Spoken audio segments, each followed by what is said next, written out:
you may get a pop-up that says we're recording now, and asking for you to consent to that. So I will turn it over to Brittney now. And Brittney, as folks come in, I'll just let them in. So if you see people popping in, that's what I'm doing. All righty, that works. Hi, everybody. Not good morning, good afternoon. Again, I am Brittney. I'm just here today to talk about caregiver, parent, and child communication about sexuality and relationships. I have been knowing Christina, I think maybe about 9 years now. I started doing this work in Montgomery, doing a teen pregnancy prevention program. And so I started off doing direct work, education. And so I got a lot of experience from those years I spent as a health educator in the Montgomery Public Schools. And so just a little bit, I want to make sure my presentation is showing. Can you guys see the presentation? Do not see a presentation yet, no. Did you? Okay. Do I need to do something on my end? I'm sorry. Yes, you need to give me the I just need to make you a host, right? Make me a host, yes. Yep. I'm gonna change it to you. You are the host now. Okay, can you guys see the screen now? No. Okay, let me try again. What about now? Yep, we're in. Okay, so just a little bit about me, like Christina was saying, I started my consulting business a little over a year now. I'm doing some work with the Focus program, which is a program here in Alabama that is aimed at reducing adolescent risk behaviors. And we do that through peer education and partnering with schools and community organizations. I'm also doing some work with the Ending the HIV Epidemic Initiative through the Alabama Department of Public Health. I teach adjunct. I was teaching at UAB prior to the pandemic. I'm located in Huntsville, but I was teaching at UAB. I was there taking coursework. So I was teaching a couple classes at the same time. After the pandemic and around that time, I actually completed all of my coursework. So there was really no need to drive to Birmingham twice a week. And so I actually started teaching here in Huntsville at Calhoun. I do teach 2 courses there, and I'm still a PhD student. I'm in my 4th year. Well, or is this 5th year? 5th year, but I am planning to finish up in the process of defending my dissertation proposal. And so it's really interesting is that initially my dissertation was around this topic of parent-child communication. But after a little research, I saw that like this topic was already heavily researched. So, in the field of research, we have to find the gaps in the literature. So therefore, that was kind of not anything else for me to research. So I kind of moved my dissertation topic to something else. So that's a little bit about me. Just quick, just to see who we have. Christina, if you know, is everybody pretty much like youth serving professionals or? So I recognize a couple of names in here that, yes, are youth serving professionals from community-based organizations. I don't recognize everyone's name though, so I can't speak to everyone. Yeah, that's what I know. Okay, just wanted to kind of just gauge and see who we had on today.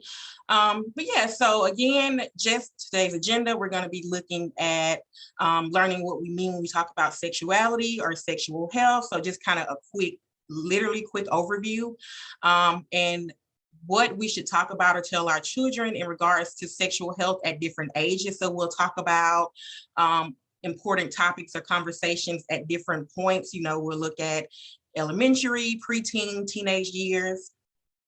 And then we'll follow up just giving some communication tips, just talking about tips to use when you're speaking with your child or adolescent about sexual health or relationships. And then we'll end with answering some common questions that children ask, as well as looking at a scenario and how we would go about answering that, whether it's for, the youth that you serve or whether it's for, your own child. Just some standard group of agreements that I feel like are important. So if someone tells a personal story inside this room, it stays in this room. Again, I've been doing this work for about 10 years now. And the first several years I spent doing direct work in the Montgomery Public School system. So I build relationships with some of the students. And so over the years, they did share, personal stories and things with me. So throughout the presentation, I may share a story or two with you guys. So, just what we discuss kind of stays within this safe space. No judgment. We do have our own personal values and beliefs when it comes to sexuality, sexual health, and how we should communicate with our children. So no putting anyone down, and just have fun learning. I definitely try to create a fun learning environment. And so I want us to have fun, but still learn at the same time. And so like Christina mentioned, October is Let's Talk Month. It's the time of the year where we encourage parents to talk to their kids about sex. We help parents know what to say and how to say it when talking to their kids about sexuality, sex ed, and healthy relationships. And it also prompts a greater conversation about how whole communities can help kids stay healthy. So I thought we would start off with just kind of this quick video. I thought it was pretty funny. We do know that talking to our kids about sex and sexuality may not always be the easiest thing to do. And it is common for parents, caregivers to be uncomfortable when having this conversation. So we'll just watch this quick video. Probably, I think it's about 2 minutes long, and then we'll kind of continue on with our conversation. Christina, I did send you the video because I remember last time my video didn't play, the volume. So I want to make sure. Can you hear it? No, I don't hear anything. So let me see. I just sent it to you. Okay, I'll pull it up. I never know what's going on with the volume. Do you just want me to screen share it on my end? Yeah. Okay, let me pull it up.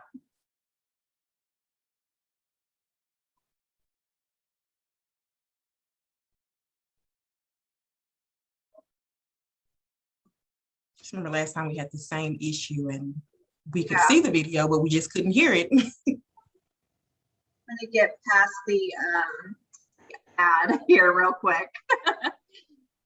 Some video game ad.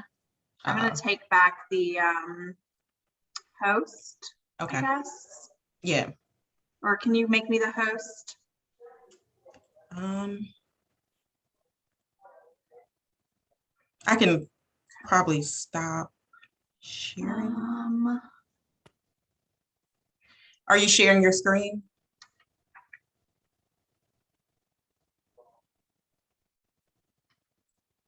I think you would just need to share your screen because I don't have hosting capabilities. Brittney, can you make me the host again?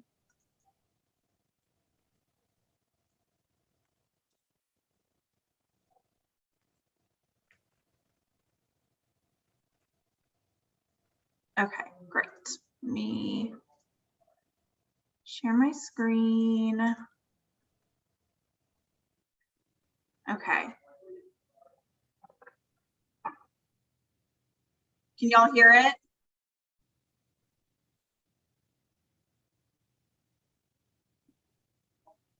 Can you hear it, Brittney?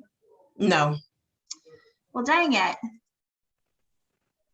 Yeah, somebody else just said no. I wonder why. Christina, could you play that out loud on your computer and have your microphone pick it up? Yeah, that's what I'm trying to do. I have the volume up on my computer. Yeah. Not sure what's going on. Because I know last time it worked when you played it, but I don't know. Let me try it one more time. Let's hit play. Anything? No. Nothing. Okay. Okay. If not, we can just kind of. Dang it. Yeah. I'm sorry. We can send it to y'all. We can actually stick it in the chat too. But yeah. We can send it to y'all. I'll work on putting it into the chat here in a minute. But okay. But yeah, so that was just a short just a short video, just kind of how when kids just ask these crazy questions or just questions out of nowhere when it comes to sexual health and, relationships. And as parents, we don't always know how to respond or have the answers right away. So it really just kind of showed like parents' reactions to kids like asking questions about sexual health and sexuality. Let me make you the host again so you can, oh, you're still the host, never mind. So you can share your screen again. Okay.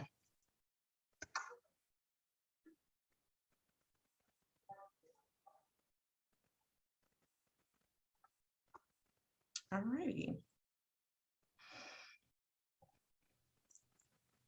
Okay, so just so that we have a clear definition of what sex and sexual health and sexuality is. Again, sexual health related issues are wide ranging. It's not just the act or of having sex or just, sexual intercourse. Again, it encompasses sexual orientation, gender identity, sexual expression, relationships, and also pleasure. Sexual health and sexuality is influenced by our thoughts, our feelings, our knowledge, experiences, values, and behaviors. So again, it's just not the act of sexual intercourse. I know a lot of times, when we hear sexual health or sexuality, that's initially the first thing that we jump to is, intercourse. But again, it encompasses all of these dimensions. And so I just thought this was a funny cartoon to kind of just lead us into the conversation and just why having good communication around sex is beneficial both for the parent or the caregiver as well as the child. And we know just from looking at this cartoon that kids Google a lot. They get a lot of misinformation, incorrect information. And so I just thought that was a funny slide or funny cartoon to share. So why do we need to start talking about sexuality when children are young? Again, the conversation does start young. In the next few slides, we'll talk about different topics, to discuss at different levels or different age groups. But the sooner you have the conversation, the better. It does normalize important conversation so that as your youth or child get older, then you guys are more comfortable talking. And so therefore, when those heavier subjects kind of arise, you've built that relationship and it makes it, more normal. So again, when we talk about communication, relationships, feelings, and self-esteem at a young age, children learn how to behave as adults. And so talking to our children about sexual health also can help them be safe, happy, healthy, have good relationships, feel good about their bodies.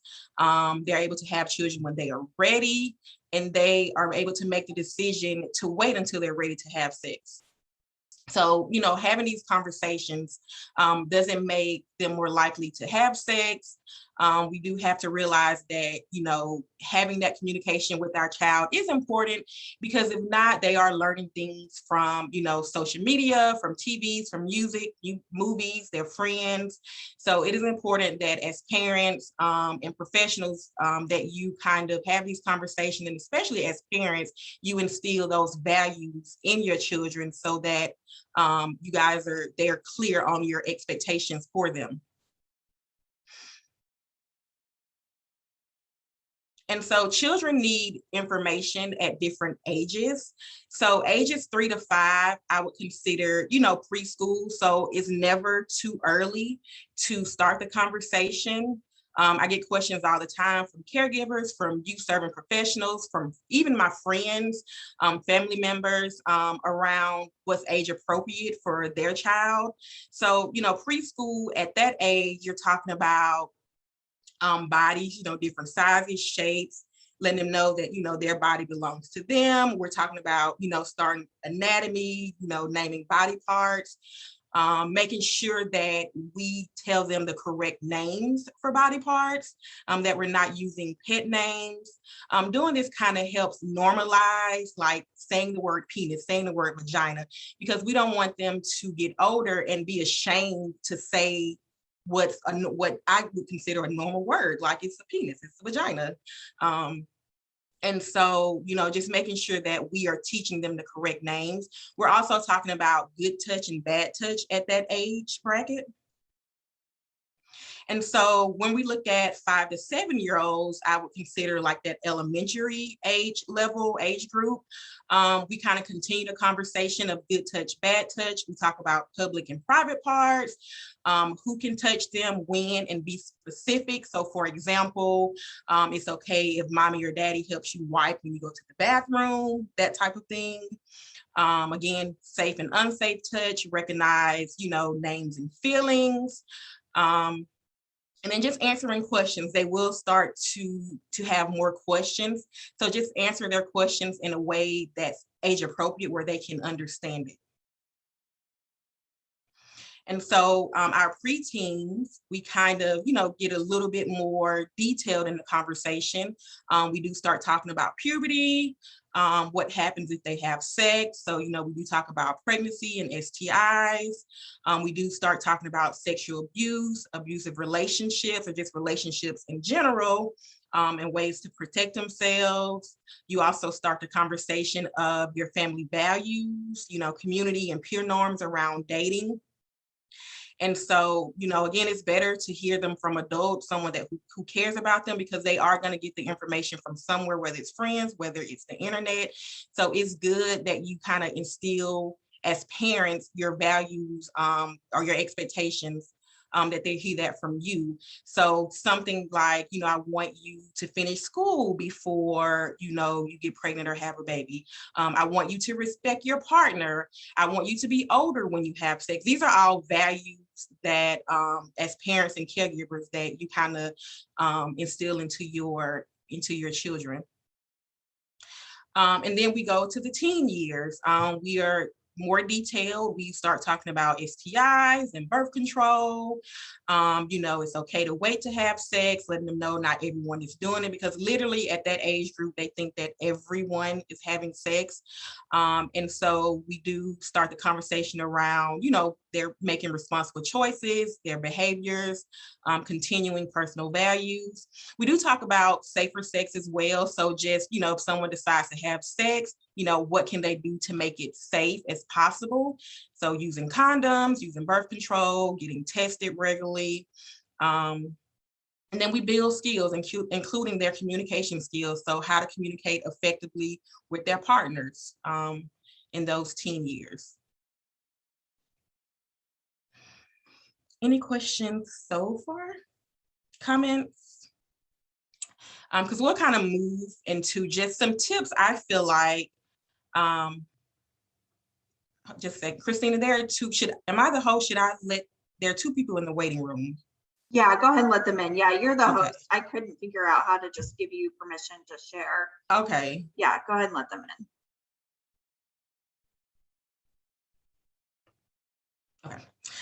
So just some tips that I want to share with you guys, just over from my, work experience, my experience like in the field, researching, and just how to effectively communicate when it comes to, having to talk around sexual health or, relationships. I think what's important is to start the conversation early. Like we talked about before, there are different levels to the conversation, but it is important. Sex ed starts early. Again, it starts with just anatomy. You guys probably don't think of, body parts or anatomy as being sex ed, but it definitely is. So there's no right age to talk to your child about sex. It can start as early as the toddler years, as we've seen on the previous slide, and what topics are age appropriate. So it is vital to set the groundwork for having conversations about sensitive topics early on. Again, it does normalize the conversation so that as they grow and mature, and conversations get more detailed, you or your child, you guys are not embarrassed and there's no shame, and you are freely open to have these conversations. The second tip, I feel like what's important is definitely sticking to the facts. Learn accurate information. So before, you maybe start the conversation, maybe do some of your own research, and then pass it on in an age appropriate way. So just make sure we're giving truthful, useful, and accurate information. I don't recommend passing off your opinions about sexual health as facts, because the facts are out there. So, just not lying to your youth or your child, because they can always, research and find, the facts. And then just being honest. So even it can just be honest about if you don't know. So if you don't know something, just don't be afraid to admit or say that you don't know. Or even if you feel embarrassed about, talking about a certain topic. I feel like this type of empathy, it does help your child feel more comfortable, and it, makes you look like, I'm human too, I'm uncomfortable. We're probably both uncomfortable. Let's just get through this uncomfortable conversation or topic. And then also with going along with being honest, back when we're talking about, the previous slide, just make sure that we're giving them factual information and not passing off our own opinions as facts. So when they ask you questions, try to be as honest and authentic as you can when you answer. Another tip I think is important is to use the media. Sex and sexual health, relationships is displayed everywhere in movies, TVs, online. And you can use this to kind of be a conversation starter. Ask open-ended questions based on what you're hearing or seeing. So for example, you could be riding in the car with your child and you hear a song and they're talking about going down or going downtown, then, you can kind of start the conversation of oral sex there, and again, with healthy relationships, you could be watching TV and you see a couple and the guy is just acting like a jerk to his girlfriend. So you can kind of start on, healthy relationships and what that looks like, and, just communicating with your partner. So use media as a way to kind of start those conversations, because again, sex, relationships, it's everywhere in the media. And so those are definitely good conversation starters. And admit that you don't know. And it's okay. Even, talking to youth, or especially the younger age group, they have questions. They see things and like kind of make things up and put two and two together. I can't even begin to tell you the questions that I've had over the years of doing this work. And so it's okay. They're going to ask you challenging questions that you may not know the answer to. So it's okay to let them know that, hey, I'll get back with you. Or, it's something that you guys can research together, but just letting them know that, hey, that's a good question. I'll research it and get back to you. But it's okay if you don't know. Again, even professionals, I've been doing this almost 10 years. And sometimes, I may have a question and I may have to say, hey, let me get back with you, but never leave that question unanswered. So, definitely get back with them.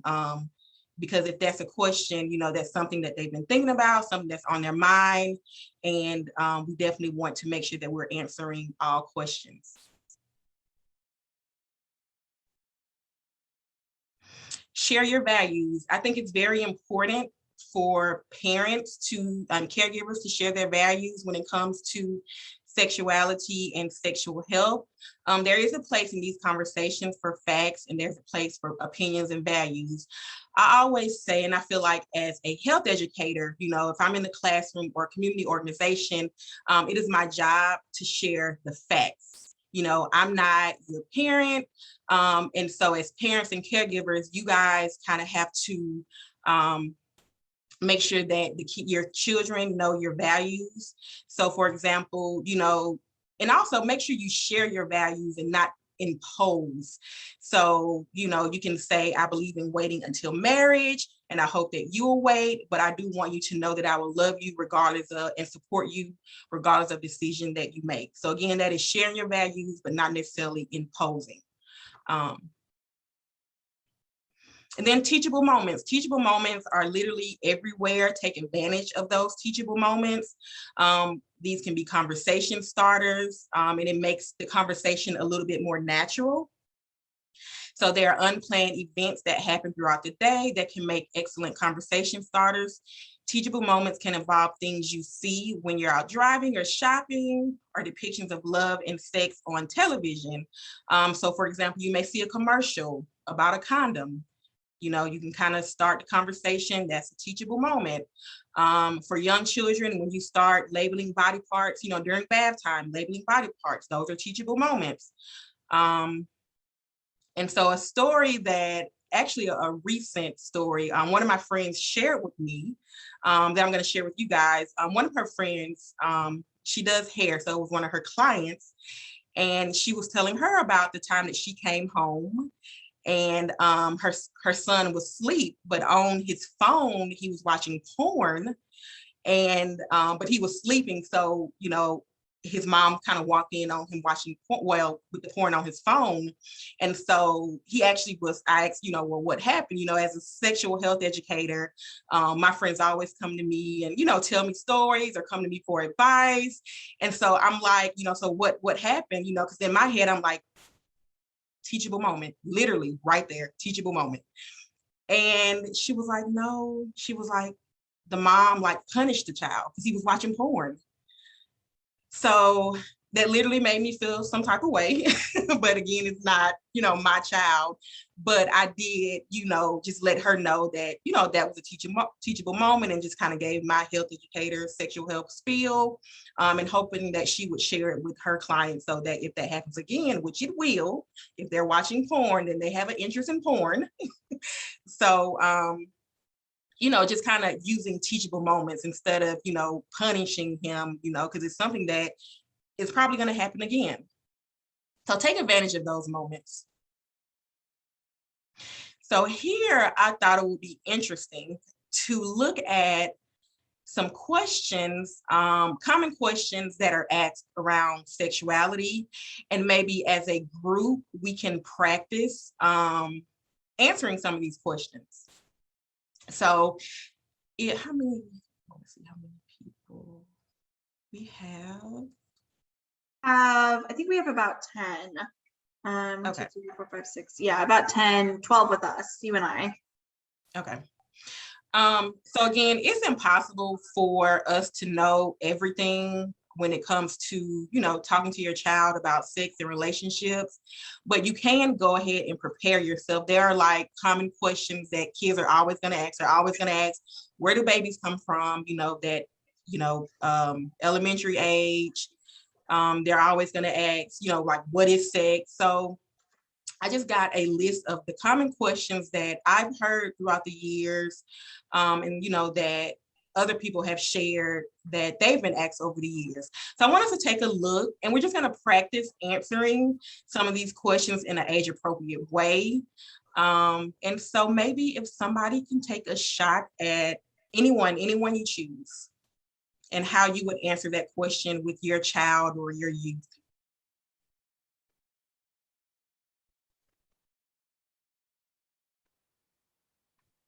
So I'll start.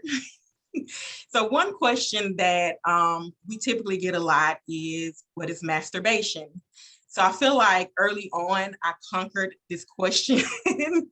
So what I always say, and again, it depends on the age level, but for masturbation, I either say, or either oral sex, that's another question. People use, when people use their mouths to stimulate or, you know, please another person's genitals, whether it's penis or vagina, is oral sex considered sex too? How would you guys answer that question? And I put that one there for a reason, because again, that is a common question among teenagers. A lot of times teenagers feel like, you know, if they have oral sex, then they're still virgins. And so how would you guys answer that question? Just, is oral sex considered sex too? Jennifer, I'll read some of the comments in the chat. So Jennifer said, I would say that is a form of sexual contact. One type of sexual contact. So I would say, if it were me, I would say sex is, we consider sex to be oral, anal, and vaginal sex, vaginal, acts, I guess. And that sex is anything that you can, I'm trying to think of how to say this in like age appropriate way, but it's, it's anything that you could get or give an STI or HIV. So oral sex would be, in that bracket. But I'm also trying to think of how to say it in like a non-stigmatizing way, because, or like a non-derogatory way, because STIs can have this stigma and connotation. So I wonder if you have maybe you have a different way of saying it so that it's not necessarily negative. Is oral sex considered sex too? I mean, I would definitely say, yeah, of course it's considered sex. There are different types. I will explain the different types of sex, or anal, vaginal. And I will probably just explain, it's definitely sex. Of the three, I would say, it's probably the less risky in terms of contracting a STD, or and you couldn't get pregnant from oral sex. That's probably how I would, in a roundabout way, depending on who I'm talking to. And I would probably still say, the safest thing to do if you're going to engage in oral sex is to use a dental dam. Yes, and then or a condom. Yeah, and so and even through that question, through oral sex question, which I do the same, I mentioned the dental dam, and I tell them that you still have to use protection, because it's still possible. It's not as likely as vaginal or anal sex, but it's definitely still possible. So then that goes into a whole educational session about what a dental dam is. Yeah, absolutely. Yes. What about like some of the puberty questions? The puberty questions you'll probably get from like the preteen, that age bracket. So they definitely have questions about, why do I have breasts, and when will they grow? Why aren't my breasts as big as, or the size of my friends? And why do you have hair down there? So again, just answering in an age appropriate way. Everybody goes through puberty at different ages, and it affects everybody differently. Some girls may, grow larger breasts. Some girls get, hair in their vagina, or, on their pubic hair, sorry. So just explaining that everybody goes through puberty differently is how I would answer some of those, puberty related questions. Let's see what else. I always like the joke about the child that asks their parent where their brother came from, and the parent goes into like all this detail about how babies come to be, and all the anatomy and reproduction and all these things, and then the kid is just like sitting there staring at the parent, and they're like, I just wanted to know like what state they were born in, or something like that. It's silly. Yeah. But like, I guess the point being like very clear with your child. Well, what exactly do you mean by that question? Can be helpful, especially when with like younger kids, not giving them more information than exactly. Get them to the bottom of their question. Definitely, because like Christina just saying, they could be wanting to know something completely different. So you could be giving them more information. So just making sure like you understand, where the question is coming from, and just getting the real meaning of, them asking the question. So yes, I definitely agree. So just another, we're actually ahead of time. But one other thing that I wanted to do is just kind of look at this scenario, and just kind of get feedback from you guys, as to what you would do as a parent and caregiver. So you check your internet history and see that your fifth grader has searched privates and penises, spelled wrong on purpose. You find out that the search engine autocorrected to privates and penis, and your child printed the images they found. What's next? Like, what do you do as a parent or caregiver?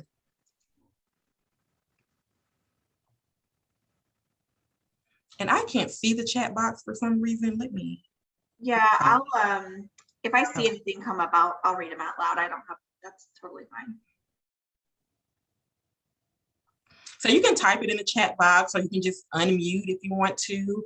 Just kind of what would be your next steps as a parent and caregiver if, you know, this was you or your child.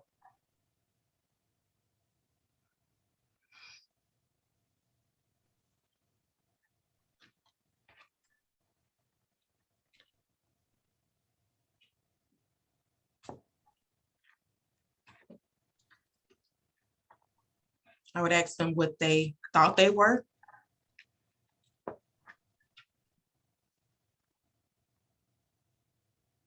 So maybe like what they thought privates and penises meant. Yeah.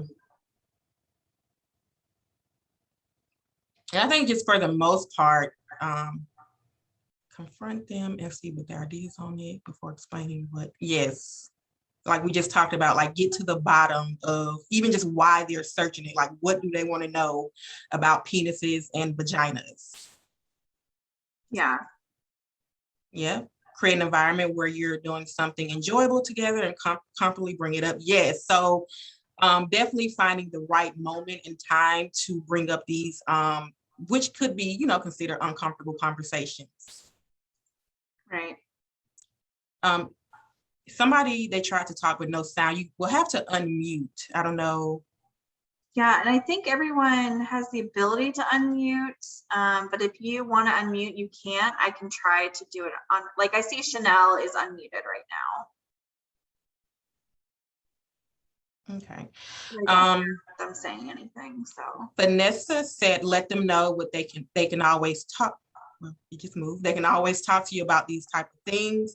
So definitely reassuring them, making them feel comfortable, letting them know that, hey, you know, penis and vaginas, you know, they are, you know, real, you know, parts, body parts, and, you know, what exactly do you want to know? Someone said, I would talk to the child about the picture, make sure I'm not showing any bias, smile, and allow conversation. Yes. So yeah, I think these are all good responses. The same, again, just making sure we just kind of get to the bottom and just want to know what exactly do they want to know about. Do you want to know what it looks like? Do you want to know, you know, what they're used for? I mean, what exactly, or do you just hear the word and just wanted to search penis and vagina? So again, I think everybody pretty much just said get to the bottom of, you know, why they're searching it, and have the pictures. Are there any questions? I finished kind of early. I wanted to circle back to your friend who the hairdresser who had that conversation with a client about pornography. Do you happen to know the age of the child? Or I'm not sure that it really matters, but I would just be curious. They were middle school, maybe a little younger. I'm thinking around like 10, 11. Yeah. So I would say, so I would just ask you, what, as a sexual health educator, I know what my response would be, but I would love for you to tell us what your response, or, you know, because that is such a sticky topic for parents. And I'm sure that that parent probably did the best they could with the tools they had, because that could be really shocking for a parent. I know, you know, I would be shocked. And so what would you recommend? And I think that's common, especially for, you know, to walk in and there's porn on your child's phone. And then the other part of the story is that, you know, the child was sleeping, but the child did masturbate. So, you know, there's a whole conversation that needs to happen. Instead of punishing the child, let's just talk about pornography. Let's talk about masturbation. Let's talk about pleasure. Like, let's just have a real conversation because, you know, you're watching this pornography. So there's something about it that, you know, that interests you, whether it's the pleasure of whatever it is, but definitely have a conversation. I just don't know if I would have punished my child, you know, because it's normal. I feel like it is normal, and it's easy. Sometimes it is easy for someone to say it who's not a parent, you know, that, you know, we can have these conversations about sex and sexual health, but then when you're in the moment, you know, you don't know, you know, what to do, what to say. But again, just kind of, I would suggest just talking, just having a conversation. What would you suggest, Christina? Well, yeah, Vanessa said to be sex positive, letting them know that porn isn't real, and always being honest. I think that would be my biggest thing. It would be, yeah, to have to use that as an opportunity for a conversation. I also agree that I don't think punishment is the right avenue to take, but I do think it would be fine, you know, to talk about how porn is unrealistic, porn is not what sex really is. But I do think that it would be appropriate to set boundaries. I don't think it's unreasonable for parents to not want their child to view porn, especially because not only is it unrealistic, but a lot of porn that is easily accessible is very sexist, misogynistic, can be violent. I mean, they could stumble into so many scary things that we wouldn't want them to see. And just, they aren't age appropriate. And so I think it's okay to set those boundaries with your child. And maybe a punishment comes later if those boundaries are crossed. But an initial, the situation has happened, like, we need to address it, but we don't need to go directly to punishment. Exactly. Yeah, I agree. And definitely, just like you and Vanessa said, definitely be sex positive. Again, in my education, I'm always sex positive. And then just letting them know that porn is not real, because they grow, you know, watching porn at, you know, a younger age, they grow up and think that this is the real expectations of when I, you know, have sex, and it is not. So definitely always be honest. So I agree. There was, I think, a question here in the chat. I'm just going to read it.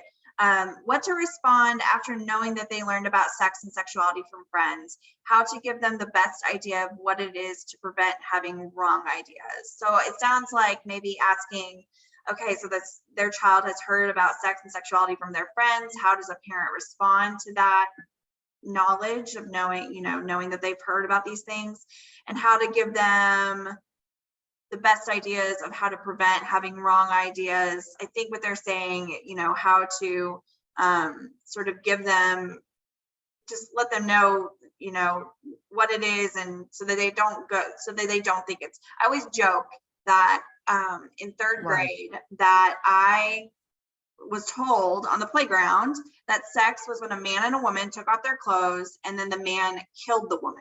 That's what my playground knowledge of sex was. So of course, like, I ran home and told my mom, and she was like, nope, that's not what it is. But you definitely would want to be able to have that conversation with your kid, right? Because that's horrifying. So what would you say? Like, how would you have a conversation or start a conversation? Definitely, with those things, like we were saying before, with some of those tips, definitely stick to the facts. We know pretty much that what they're hearing from their friends, just like the story you just shared, is not, you know, the factual information.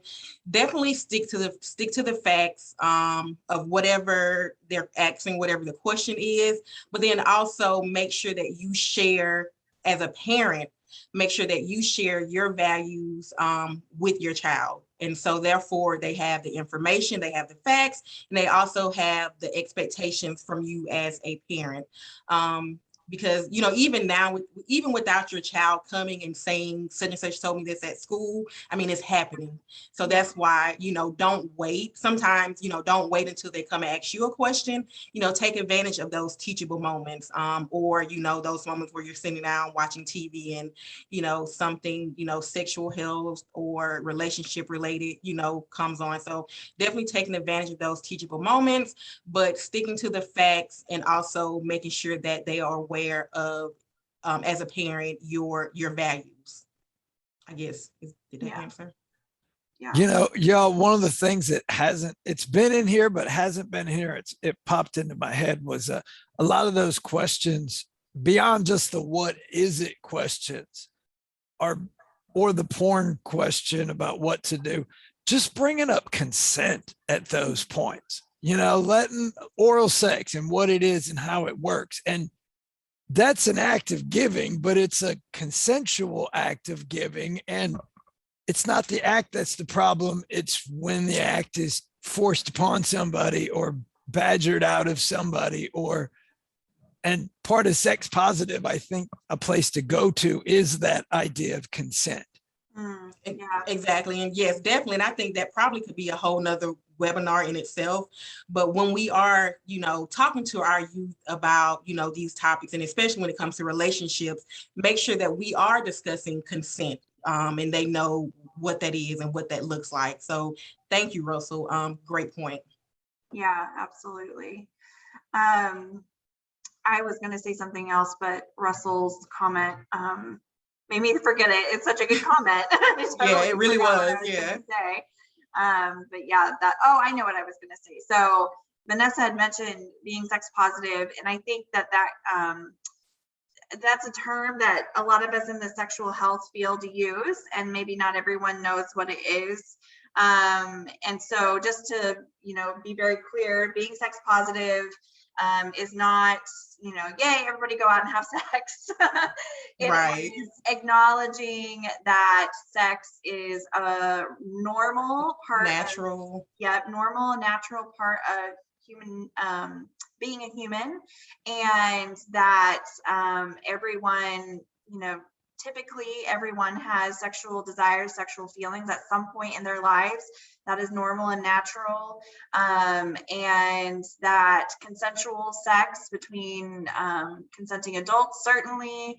And, you know, we could get into a whole conversation about young people consenting, but that those things can be good and positive and are not inherently dirty, negative, those sorts of things. And I think a lot of times in sexual health, we can get so caught up in the unplanned pregnancy and the STIs and the HIV that we can forget that this is, you know, an act that can be good and pleasurable and safe. And so that's what being sex positive means. I just wanted to be very clear on that, so nobody is concerned.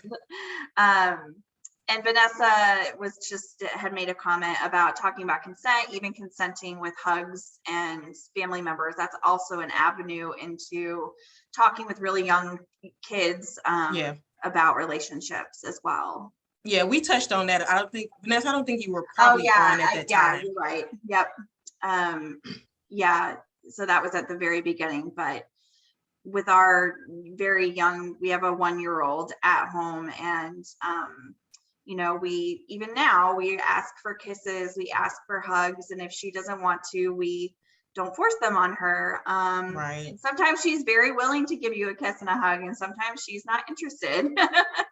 And just, you know, being okay with that. I even think about when we like tickle, you know, kids and children. I think about that too, you know, how, you know, they may not want that, you know, so just thinking about that when it comes to, you know, just setting boundaries and just talking about, especially with that younger age group. So right, yeah, that hugs, foundation of your body is yours, and nobody has a right to touch it without your consent.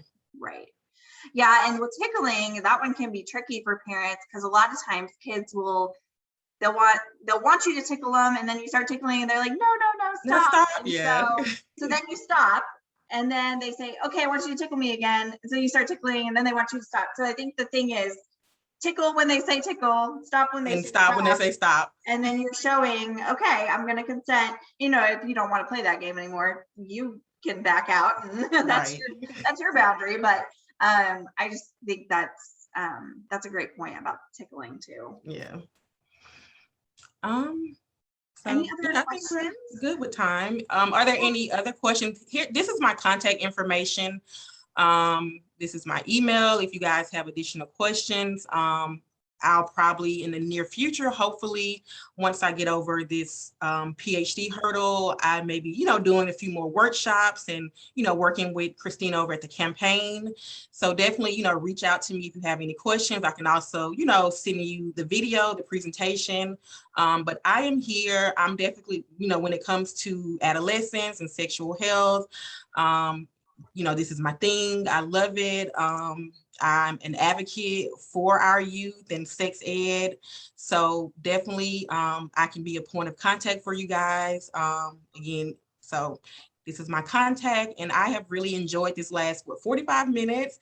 I always get excited when I'm talking about sexual health and sex ed, especially with our youth. I started working with the youth, and I just built this relationship. And so again, like I'm just an advocate for them, and just having healthy sexual lives and behaviors. And so yeah, this is sometimes it doesn't even consider work to me. So I just enjoy it that much. Yeah. Yes. Thank you so much, Brittney. You are such a treasure. I'm so glad that this is the work you're going to be doing in Alabama, and we definitely be partnering with Brittney in the future. So if I guess we can give you the rest of the hour back, the whole 6 minutes of it. But if you have questions, of course, reach out to Brittney. You can reach out to me, Christina at alabamacampaign.org. And we have our next webinar is next month. Let me look at the dates.